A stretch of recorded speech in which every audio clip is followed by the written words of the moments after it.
Good morning. Today is the 26th of Iyar, Yesod Sheba Yesod, the Yortzeit of Rav Isaac of Homel, of the Rav Saadia Gaon, of the Ramchal. There's a whole string of people, and there's one more that I don't remember right now.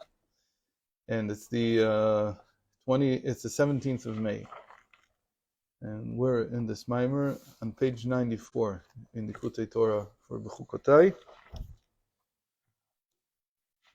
And yesterday at the end, we did very quickly a summary of all the writings of the Arizal in 3 and 4 lines. Basically, that's what it's all about. In any case, it says how it's written in the Arizal is very important, but we have to explain it now according to our model of there being a nefesh elokit, a divine soul, an intellectual soul, and an animal soul.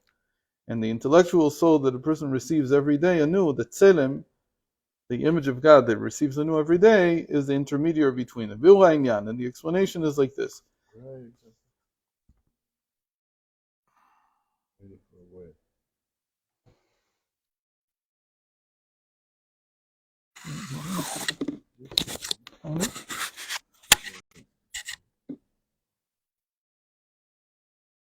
What's wrong?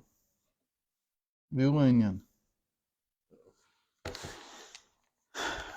העניין הוא כי בחינת מה מברר הוא האור הנמשך בבחינת כלי, כמו משה בנחנו מה. Says that what causes the rectification, what refines the vessel, it's the new light of ma that came out after the shattering of the vessels. So the ak brings out a new light. The emanator brings out new light. And this new light is called Ma HaMevarer, or new Ma, has a few names. The Ma who refines. It's Ma because, again, it's the same midui. Yud Vav Daled, Hey Aleph, Vav Aleph, Vav, Hey Aleph. Again, this is all technical, but he's going to get to the point now. הוא האור הנמשך בבחינת כלי, כמו משה ונחנו מה, בחינת ביטול בתכלית. So what is he saying here? That bitul causes what? If a person is so batul, he's so nullified. Bitul betachlit, this is not the usual bitul. Usual bitul is that I take upon myself the yoke of heaven. What does that mean, to take upon myself the yoke of heaven? So that I go and do mitzvot. So the usual explanation of bitul is that it's a motion from above to below. It pushes me down back into the world. Because the person feels that he doesn't want, he only wants to remain spiritual, completely spiritual. But here, when he has bittul to Hashem, when he nullifies himself to Hashem's will, so the will is that you stay here and you do something useful. He still needs you. That's the thing that most people are lacking. They don't have bittul. They think they have bittul, but they don't. Because bittul, what does that mean? That even if I just finished I stood up for 8 hours to greet Jews. Okay? 8 hours, and I'm an old man already. I can't do this. If I have bittul, if I have self-nullification, then I'm given the power to come back down again and to do something more, maybe stand another 8 hours. On the face of it, we think that we're the ones who are running our lives. We're the ones who are driving ourselves to do what we do. But it says there's a limit to how much you can drive yourself. Eventually you get tired.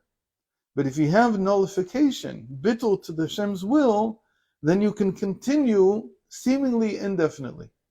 And that's how Moshe Rabbeinu was. Lo nas lecho v'lo ka'ata. That he spoke and spoke, and it was hard for him to speak, but he never came to a point where he was hoarse.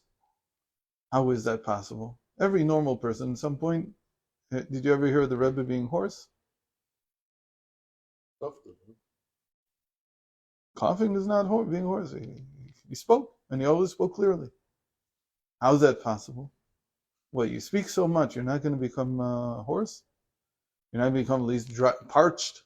He didn't drink water in the middle. Yeah, but that was only when they stopped. But in the middle, you see people, every speaker, normal speaker, has a cup of water next to him, and he drinks once in a while to wet his voice, like to be able to speak more clearly. He didn't.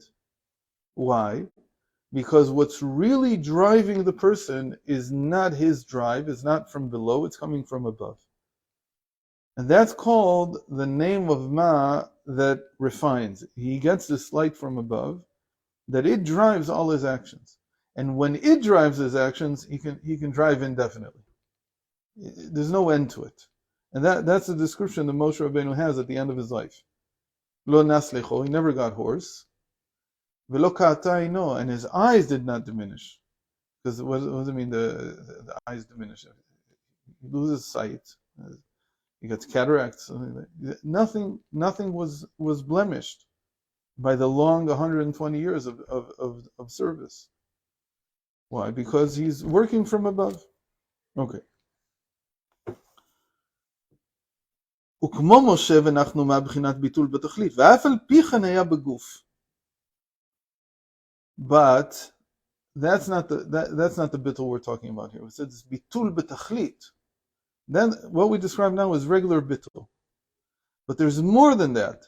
There's someone who's so batal, who's so nullified, that he really, you can't understand what is he doing in a physical body in the first place. It's like the whole physical body thing is not for him. He's so spiritual. Like if it was just up to him, he would completely disappear from here. And yet Moshe Rabbeinu was in a body, he was in a physical body. ואף שהוא מבחינת אבא, היינו רק מבחינת אחוריים כפת כסה גימטריה משה. And even though he only received the backside of bittul, he was still in a body. Meaning, even though his bittul would cause him to completely nullify, and he's receiving the Shem Ma from above, and the Shem Ma is considered to be an Abba. So the Shem Ma that's pushing him back down, giving him drive, he's only getting the backside of it. Why the backside? Because when you do the backside, it's a calculation that you can do on the name, on any word. So when you do it on Yud Kei Vav Kei, you do the backside, which I believe is Yud Hey. No, it's not. It's on the Ab. You do it on the Ab. And so you come to, in any case, I don't remember the calculation, unfortunately, even though this should be right up my alley, but I don't. You get two numbers, 184 and 161. They're together, they equal 345. I think the 161 is the backside of Ima. So anyway, you add these two, you get 345, which is Moshe. So he's saying that he received from the backside. Backside is a type of calculation that the Arizal does on a word. Do you remember this? We talked a lot about this. That the low-hanging fruit of wisdom is what became the Torah. Meaning, פירוש הנמשך מבחינת מוחין דאבא למידותיו, שיהיה תורה כשר או פסול. What do we say? That the Torah that we see today is the Torah that deals with normalizing life. It's saying this is kosher, this is not. This is permitted, this is prohibited. This is pure, this is impure. That is called the low-hanging fruit of wisdom. Because the Torah doesn't only deal with that. But the Torah that we have revealed, what's called the revealed Torah, is like the low-hanging fruit. But the tree of life is full of fruit. And so learning Pnimius, that's already higher hanging fruit. It's not so low. Until you get the Mashiach who teaches fruit that you've never seen. Okay? So we only see the little bit of it.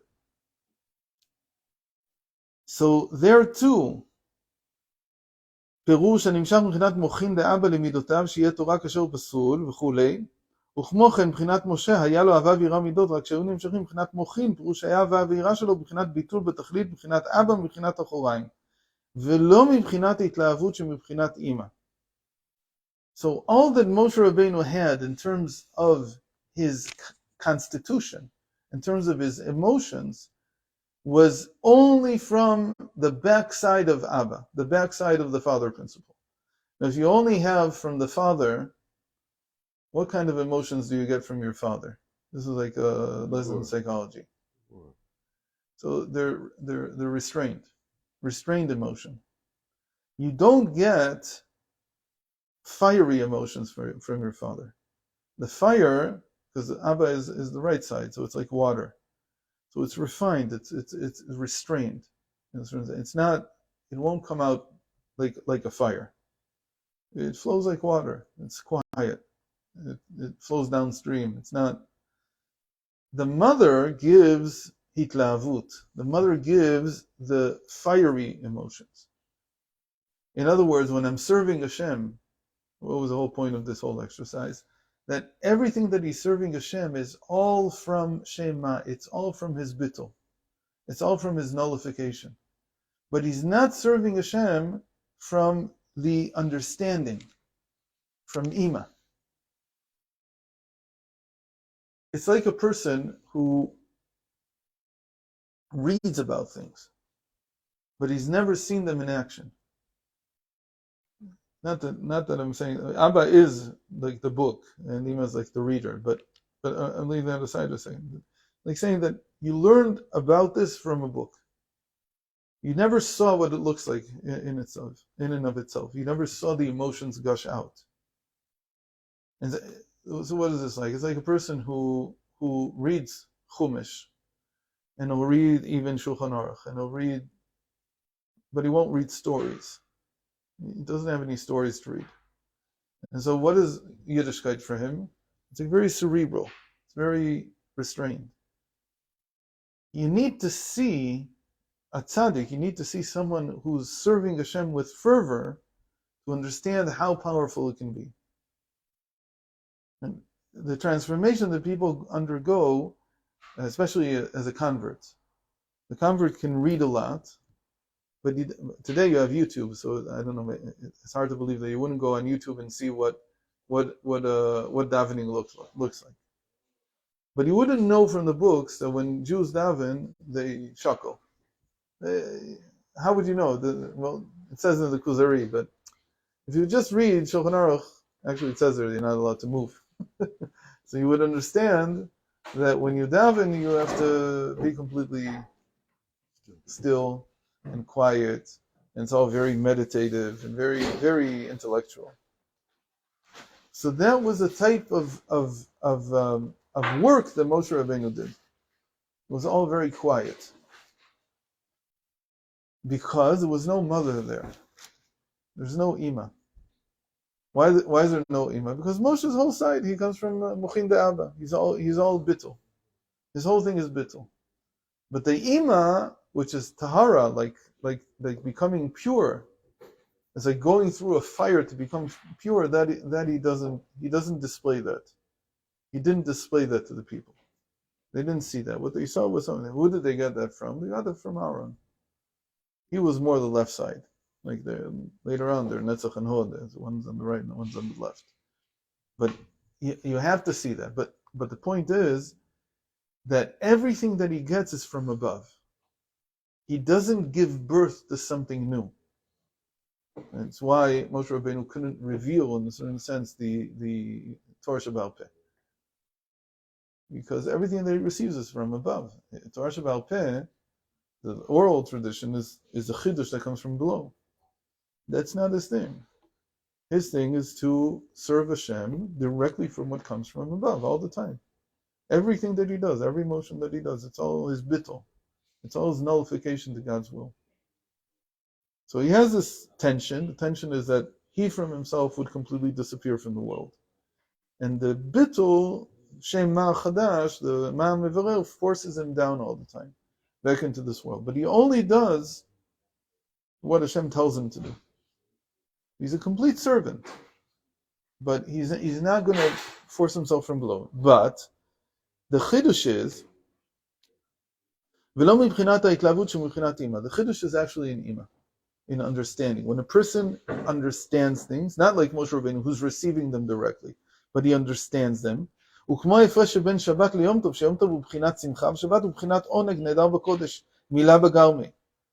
another difference you can see. This is this difference between Yom Tov a festival, and Shabbat. On Shabbat, you don't do any work. There's no excitement in Shabbat.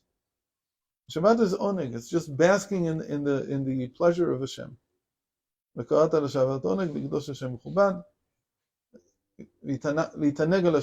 only to bask in it. That's like Moshe Rabbeinu. Shabbat is like Moshe Rabbeinu. But Yom Tov, but a Chag, that's something completely different, because there's Ochel Nefesh, you can make food. And the whole point is Chatzio Lachem, that half of it comes from you, not from Hashem. Meaning you have to invest into it. So what do you get from that? You get Simcha. So Shabbos is always connected to Oneg, to pleasure. And pleasure is Reisha De'ain. It's the head of nothingness. It's like, the more I nullify myself, the more pleasure I feel. And Yom Tov, it depends on our work. The Chag depends on our work. If you don't make the Yom Tov, you have to l'sameach the Yom Tov. You have to, for Shabbat, you don't have to buy new things. You don't have to buy clothing. You don't have to buy meat. You should eat meat. You should eat fish, but you don't have to. On Yom Tov, you have to, because that's how you're mesamech the Yom Tov. That's how you make it. So it requires effort. So that's called the ima. Ima is like effort. It's the same thing with like in a family usually. That the father is like basking in the pleasure of the table, but the mother made everything. She made it possible. So there's a lot of action there.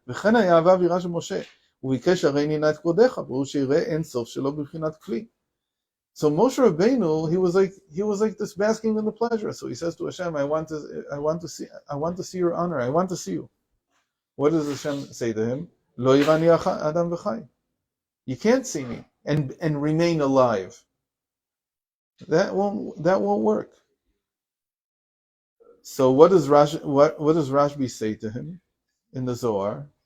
In the Zohar, this